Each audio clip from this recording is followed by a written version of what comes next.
Sayın Rıza Zeryurt'u Türk tarihine bakış konulu sunumunu yapması üzerine kürsüye davet ediyorum.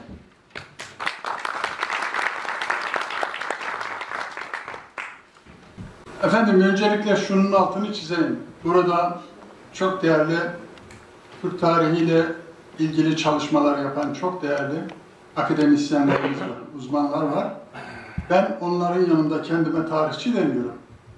Ama onların yazdıklarından ve önceki tarihçilerin yazdıklarından yola çıkarak kafamda bir Türk tarihi tasarımı yaptım. Bu Türk tarihi tasarımının da önemli olduğunu biliyorum. Bunu Türk Kimliği isimli bir çalışma halinde de yayınladım. Huzurunuza bir tarihçi olarak değil, tarihçilerin ortaya koyduğu verileri değerlendirmeye çabalayan ve bunu da Türk ulusu, Türk budunu açısından, özellikle de bu budunun hak katmanları açısından ne anlama geldiğini anlatmaya çalışan bir insanım.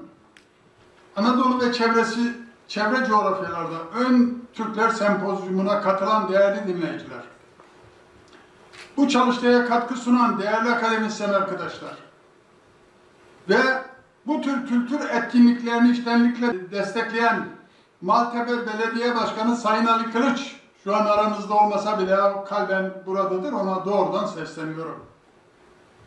Büyük emek harcayarak özverilerle bu çalıştayı gerçekleştiren Ön Türk Akademisi'nin üyeleri, hepinizi saygıyla selamlıyorum.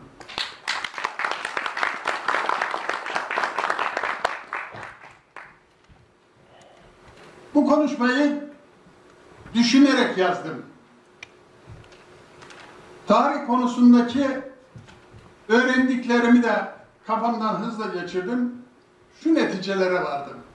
Biraz farklı, biraz sert eleştirilerim olacak belki ama bu eleştiriler, tekrar ediyorum, asla bu toplantıya katılan akademisyenleri sınırlamıyor. Onlarla ilgili değil. Onların dışında kalanlar. Değerli izleyiciler, Türk tarihine bakışta iki ana cephe var. Birinci cepheyi yabancı ülke tarihçilerinin Türk tarihine bakışları ve yazışları oluşturuyor. İkincisini de yerli tarihçilerin bakışları ve yazışları oluşturuyor. Ne gariptir ki bu iki cephenin bakışı genellikle bir noktada buluşuyor.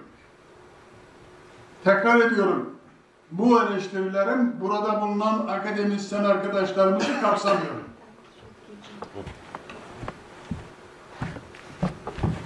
Dış ve iç tarihçilerin yazdıklarının aynı noktada buluştuğunu söyledim. O da Türk tarihini önemsememek, ötelemek, sınırlamak, hatta değersizleştirmektir. Dış dünyayı belirleyen Avrupa tarihçilerinin bilinçaltındaki itici gücü biliyoruz. Bu itici güç, Mozart'ın Saraydan Kız Kaçırma Operası'nın 1782 yılında Viyana'da ilk gösterimi yapılırken Rus çarıyla Avusturya İmparatorluğu'nun kararlaştırdığı Türkleri Avrupa'dan sürme projesidir.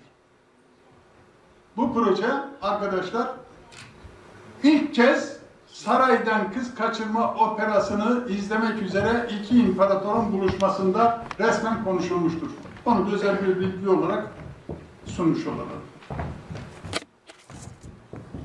Bu projeye hizmet etmeyen yabancı tarihçiler olsa bile bunlar azınlıktadırlar. Bunlar Avrasya'da ortaya çıkan atlı medeniyet dediğimiz Türk uygarlığını, yani Avrupalı tarihçiler, ya İran'a ya Moğollara ya da artık izleri kalmamış boylara bağlayarak Türk kimliğini basit göçebe kültürü olarak göstermek dürtüsüyle yazmışlardır. Onları biliyoruz ama asıl sorun yerli tarihçilerdedir. Bu toplantıda bulunan akademisyenler, ön Türk tarihini ve İslam öncesi Türk tarihini araştıranlar bundan sonra söyleyeceklerimin dışındadır. Tekrar vurguluyorum ki çok değerli, önceki sempozyumda da olduğu gibi çok değerli bilgilerle bizleri zenginleştiren arkadaşlarımıza öğretmenlerimize haksızlık olmasın. Yerli akademisyenlerimiz Türk tarihini, dünya tarihinin bir parçası olarak ve dünya tarihini güçlü biçimde etkileyen bir gerçeklik olarak göremediler veya bunu böyle gösteremediler. Yani Türk tarihiyle dünya tarihini at başı koşturmamız gerekiyor. Biz sadece kendi tarihimizi yazmakla da olmaz. Biz dünya tarihinin bir parçasıyız. Türk milleti de dünya milletlerinin bir onurlu üyesi de. Bunu böyle görmemiz gerekiyor. Türk tarihini bir hanedanlar tarihi olarak gördüler. Bu çok önemli. Türk tarihini bir hanedanlar tarihi olarak gördüler ve yönetici tabakanın tarihini yazmak için yoğun çaba harcadılar.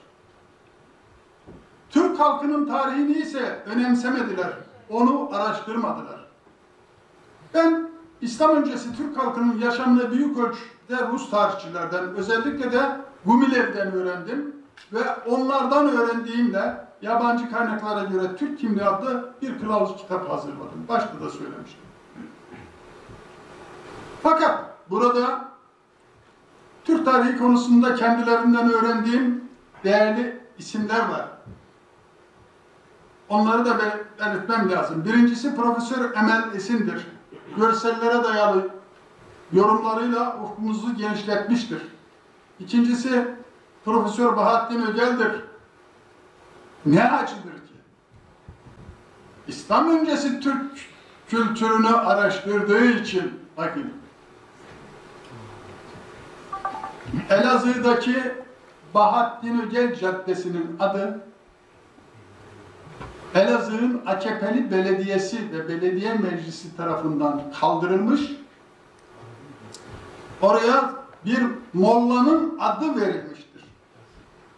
Türk tarihiyle düşmanlığın açık bir göstergesi olan bu olay bilinçli Elazığlılar tarafından protesto edilince rahmetli Ögel Hoca'nın adı başka bir caddeye verilmiştir.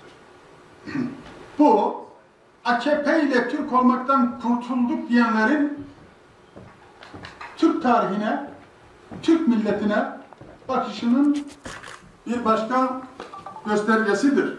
Yani arkadaşlar, siyaset belirliyor Türk tarihinin yazımını. Altını çizelim.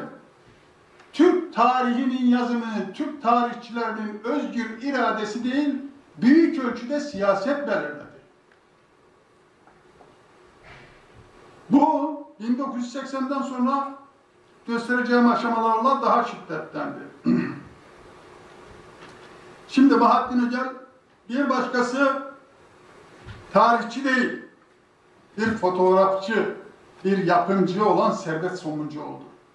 Benim Türk illerini, yani 250.000-300.000 kilometre gezmek suretiyle Türk illerindeki dağlara, taşlara dolaşarak oradaki kaya resimlerini, kaya çizimlerini fotoğraflayıp Taştaki Türkler albümüyle bizlere sunan ve aramızdan çok erken ayrılan Servet Somuncuoğlu'ndan da tabii ben çok şeyler öğrendim. Onun öncesinde hepimizin bildiği, hepimize yön veren Hüseyin Namık Orkun öğretmen vardır ki başkalar da var. Yani öyle baktığımız zaman yabancı tarihçileri burada Türk tarihine yön veren, Türk tarihçilerini uyandıran yabancı tarihleri Thompson dahil olmak üzere anarsak alanı çok genişletmiş oluruz. Değerli arkadaşlar, tarihimizde özellikle 12 Eylül 1980 darbesinden sonraki Türk İslam sentezci yapay öğretinin etkisi çok kuvvetli olmuştur. Yani 80 sonrasında ortaya çıkan tarihçilik anlayışı, tarih anlayışı darbeyle birlikte bize dayatılan bir anlayıştır. Bu tarih anlayışında akademi ve bilimsel bulgunun yerini İslamcılık almıştır. Yani Türk tarihi nereden bakarsanız bakın İslam'ı yüceltme dürtüsünün etkisi altında kalınarak bazı şeyler görmezden gelinerek yazılmıştır. Bu çok Türk tarihi açısından çok olumsuz bir gelişmedir. Ayrıca Türk milliyetçiliği de 1969'lardan başlayarak İslam ideolojisinin bir aracı haline getirilmiştir. Türk milliyetçiliğinin İslamcılık sosuna bulanarak bir din ideolojisine dönüştürülmesi, Türk tarihinin daha değersizleştirilmesi ve İslam öncesi Türk tarihinin bir tür sansür edilmesine yol açmıştır. Bu tarih anlayışı giderek Türk tarihi Osmanlı tarihine indirgenmiştir. Yani biz Osmanlı gerçeğini görmezden gelmiyoruz ama koskoca bir milletin tarihini bir hanedan tarihine indirirseniz bu tarihçilik olmuyor. İş burada bitmedi. Osmanlı tarihinin yüceltilmesi ve kutsallaştırılması devreye girince Cumhuriyet tarihine karşı duruş, karşı oluş şeklinde bir zihniyet de doğdu ve yayıldı. Cumhuriyet tarihini önemsememek, Türkleri ikincileştirmek, neredeyse akademik olmanın ön şart haline getirildi. Yani Türk'üz demekten korkar haline geldik arkadaşlar. Siyasetin baskısıyla, dış güçlerin de piyon olmuş unsurların baskısıyla Türk'üz demekten korkar hale geldik. Bu eğitimi de etkiledi, tarih yazımını da etkiledi.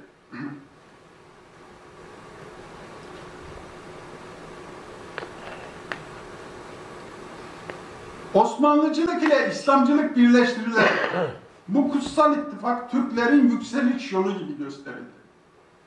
Türklerin İslam'dan önce imparatorluklar kuran bir millet olduğu gerçeği gizlendi. Hatta Türkler İslam'la müşerref olduktan sonra denilerek İslam öncesi dönem karalandı.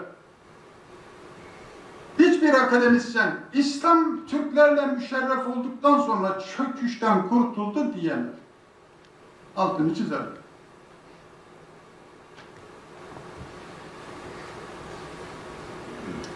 Siyasetin baskısıyla da İslam kimliği, Türk kimliğinin önüne geçirildi. 80 darbesinden sonra millileşmenin ancak İslamlaşmayla yürüyebileceği tebliğ edildi. Evet, bu resmen devletin politikası haline getirildi. Millileşme ancak İslamlaşmayla olabilir diye devletin ana politikasının metnine bu şeyler sokuldu. Ve halen de bu yürütülüyor.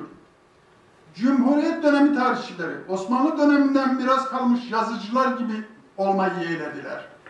Saltanatın tarihiyle uğraştılar. Yani Cumhuriyet tarihçileri. Türk milletinin yaşamını araştırmadılar. Halkın olmadığı bir tarih yarattılar. Türk halkının Osmanlı yönetimine karşı kendi hayat hakkını savunmasınız Cumhuriyet tarihçileri, saray tarihçileri gibi Celali isyan olarak kötülediler. Ama bu isyanın nedenlerini açıklamada Osmanlı vakanüvisleri kadar bile gerçekçi, dürüst davranmadılar. Evet, o vakanüvislerin yazdığı tarih eserlerini incelediğimizde görüyoruz ki vergi üstüne vergi bindirilmesine isyan etti diye notlar düşmüşler onlar. Yani Anadolu'da işte 1500'lerin başından itibaren ortaya çıkan isyan bize bunların bir mezhep isyanı değil, ekonomik gerekçeli, devleti kuran yığınların devletin dışına süpürülmesi, atılmasına bu milletin duyduğu tepkiden kaynaklandığını ortaya koyuyor. Ama bunu söylemiyor, yani yazamıyorlar. Böylece Osmanlı tarihçilerinin bile neredeyse benim gözümde hakim olan, çoğunlukta olan tarihçiler Osmanlı tarihçilerinin bile gerisindeler şu an. Kimse kusura bakmasın. Yani bir Profesör Mustafa Aktağ gibi bir tarihçi bu 80 sonrasında ortaya çıkan, yazmaya başlayan Osmanlı hayranlarının içerisinde bir Mustafa Aktar gibi tarafsız, objektif kitap yazan birisini göremedim. Osmanlı Devleti'nin kurumlaşmasından sonra yönetiminin devşirme denilen Türk dışı kadrolarının eline geçtiği gerçeğini şiddetle gizlediler. Topkapı Sarayı'ndaki enderunda yetiştirilen devşirme Osmanlı yönetiminin Türk düşmanlığını en temel politika yaptığını, şairleri de böyle, Türkleri çok hakaretlerle aşağıladıklarını, yönetime Türklerin alınmadığını, padişahların Türk kızlarıyla evlenmediğini yazmadılar, yazamadılar.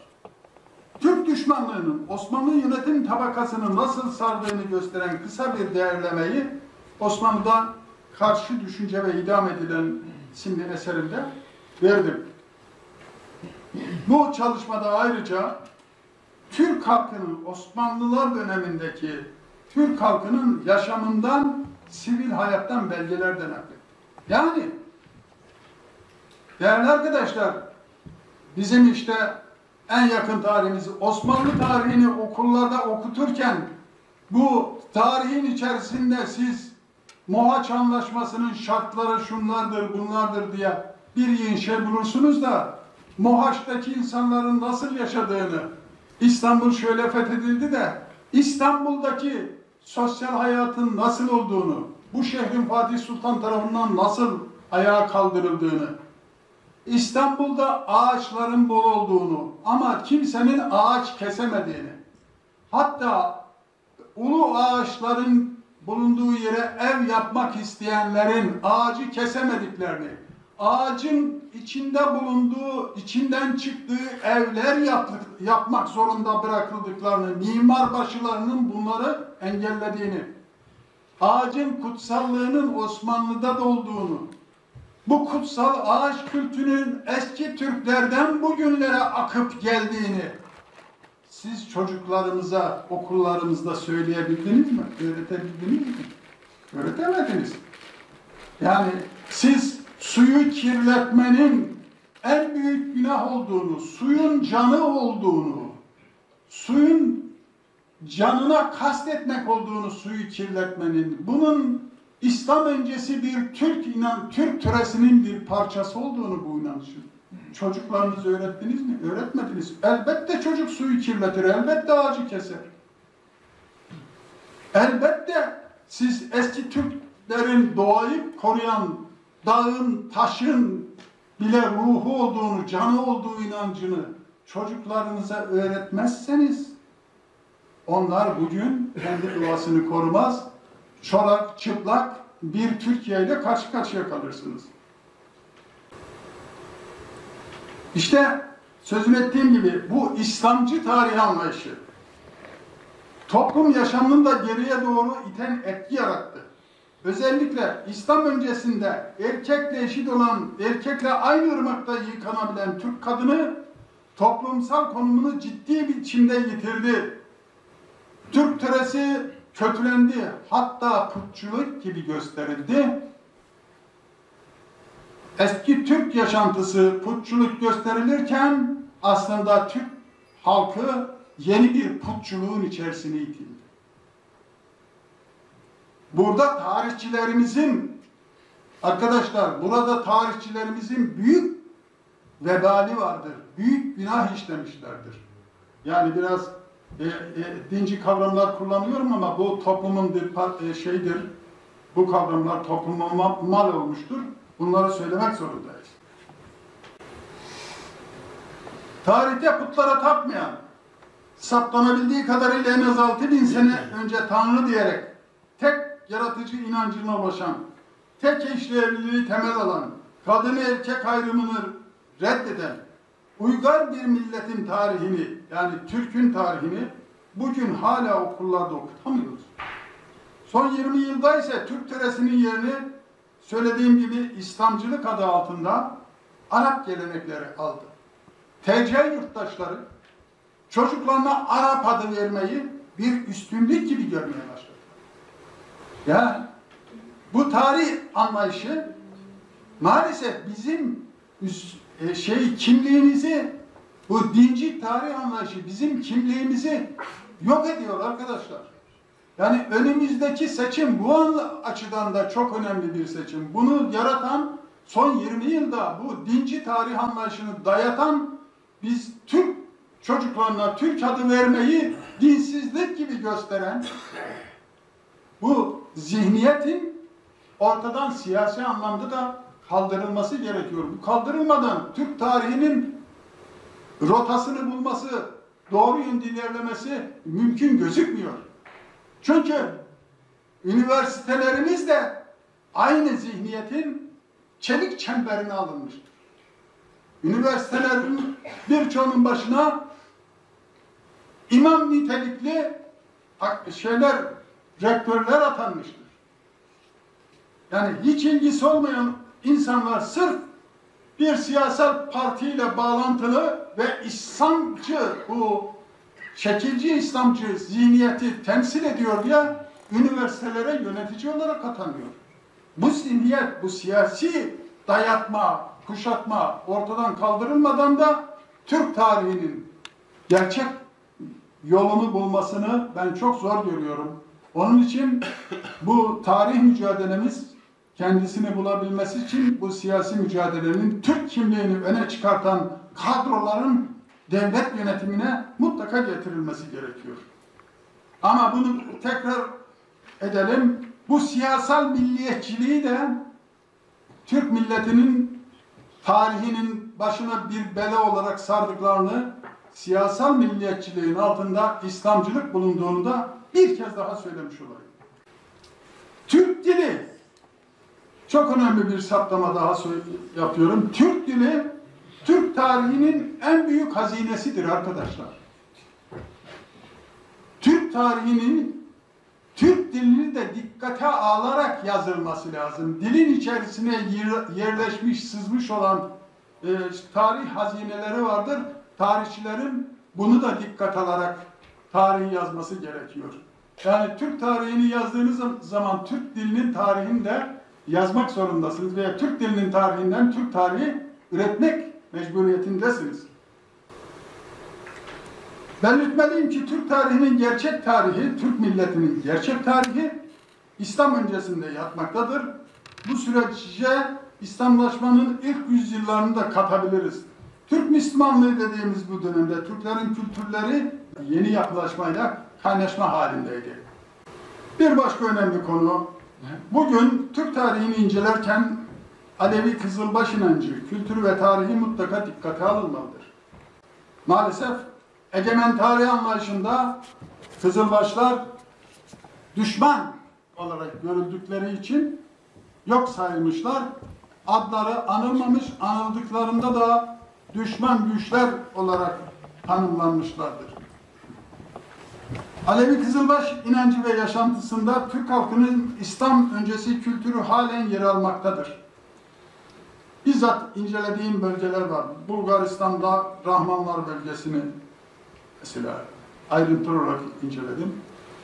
Balkanlardaki Alevi Bektaş inancı neyse, benim memleketim Tokat, Niksar'da ve birilerinin Kürt bölgesi zannettikleri Tunceli bölgesinde, sevgili Ali Başkan'ın yurdu olan Tunceli bölgesinde de aynı inanç, aynı kültür yaşamaktadır. İslam öncesi Türk kültürünü araştırmak isteyenler Tunceli bölgesini mutlaka tanımalıdır. Ben 3 defa gittim. Tunceli değilim, Tokatlıyım. Tokat'taki Alevi inancı Türkmenlerin yaşantısıyla oradaki yaşantı birbirinin aynısıdır. Dağların kutsallığı, suların kutsallığı, ağaçların kutsallığı, gözelerden akan suyun kutsallığı, ulu ataların o bölgelerde yaşaması, atalar kültürünün yaşatılması. Bunlar çok önemli. Değerli arkadaşlar, Kızılbaş Türkler bugün de özellikle Türk kimliğini yaşattıkları için hedeftedirler. Alevi düşmanlığının altında Türk düşmanlığı yatar. Altını çizerim size. Çünkü onlar dönme devşirme Osmanlı yönetiminin o sömürüsüne, dayatmasına karşı çıktılar diye dönme devşirme ruhunu bu günlerde sürdürenler onları düşman gözüyle görürler. Kızılbaşların ulu dede olarak gördükleri Şah İsmail, Yunus Emre'den sonra Türk halk şiirinin en güçlü ozanıdır. Deyişleri bugün radyolarımızda bile çalınmaktadır. Bunu anlatmama gerek yok. O en önemli Türk devletlerinden birisini kurmuştur İran coğrafyasında. Ama 16 Büyük Türk Devleti diye bir liste oluşturulmuş. Bu listeye o Şah İsmail'in kurduğu devlet alınmamaktadır. Bunu hepiniz biliyorsunuz. Ve bu Türkiye Cumhuriyeti'ni yöneten siyasi kadroların tarih yazdığının en önemli kanıtıdır. Tarihi tarihçiler yazmıyor.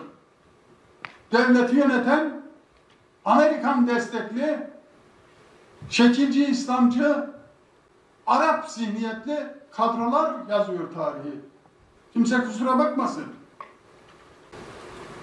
Özetle söyleyecek olursak, Türk tarihi dinler ve mezhepler üstü biçimde ele alınmalı.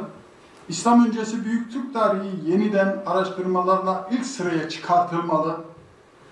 Orta Asya'nın demircileri olan Türklerin, bu da önemli bir olay. Orta Asya'nın demircileri, Orta Asya'da demir teknolojisini kullanan, demir teknolojisiyle eserler üreten bir milletiz. O çağda teknoloji üreten bir millet olduğu gerçeğini ben Türk Kimliği isimli çalışmamda kuvvetle vurguladım. Kazılardan elde edilen buluntular, çok ince işlemelerin ileri bir demir teknolojisine dayandığını gösteriyor. Türklerin Avrasya'da uygarlık yaratan ve uygarlık taşıyan bir millet olarak hak ettiği yeri alması için tarih fakülteleri de titremeli ve kendine gelmeli. Hani bize diyorlar ya titre ve kendine dön. Önce bu tarihçiler kendine gelmeli. Yeni kuşaklara da model olarak Osmanlı tarihi değil, Atatürk devri Cumhuriyet tarihi sunulmalıdır. Ben dışarıdaki tarihçilere son olarak bu çalıştaydaki bakış açısını kavramaları ve Türk tarihini bu bakış açısıyla yorumlamalarını, Türkleri Asya'nın barbarları gibi gösteren Avrupalı tarihçilerin gölgesinden çıkmaya davet ediyorum. Bu üniversitelerde hakim olan tarihçilere sesleniyorum. Değerli arkadaşlar, konuşmam biraz uzadı ama içimdeki böyle şey vardı, sıkıntılarım vardı. Onları sizlerle paylaştım. Ben size bir tarih bilgisi sunamadım. Bu benim işim değil. Buradaki bulunan öğretmenlerimiz donanımlı ve gerçekten de saygı duyduğumuz öğretmenlerimiz sunacak. Ben de onlardan öğreneceğim. Siz benim sadece şikayetimi dinlediniz. O nedenle benim bu yakınmalarımı bir Türk çocuğu olarak, Atatürk'ün torunlarından birisi olarak, Asya'nın demircisi olan Türklerin torunlarından birisi olarak dedem İsmail Usta demiri hamur gibi yoğuran bir demirciydi. O yüzden ben kendimi Göktürklerin veya Açınaların torunu olarak gören bir insanım. Bununla da onur duyuyorum. Sizlerin de bu onuru duyduğunuzu, yaşadığınızı çok iyi biliyorum. Bana bu fırsatı sunan Maltepe Belediyesi'ne ve Öntürk Akademisi'ne de özellikle teşekkür ediyorum. Öntürk Akademisi'ni kuranları tekrar kutluyorum. Hakikaten müthiş bir uğraş veriyorlar. Maltepe Belediye Başkanı da sağ olsun onlara elinden gelen katkıyı veriyor. İki kuruluşumuza da hem Maltepe Belediyesi'ne hem Öntürk Akademisi'ne, akademi yöneticilerine çok teşekkür ediyorum efendim. Hoşça kalın.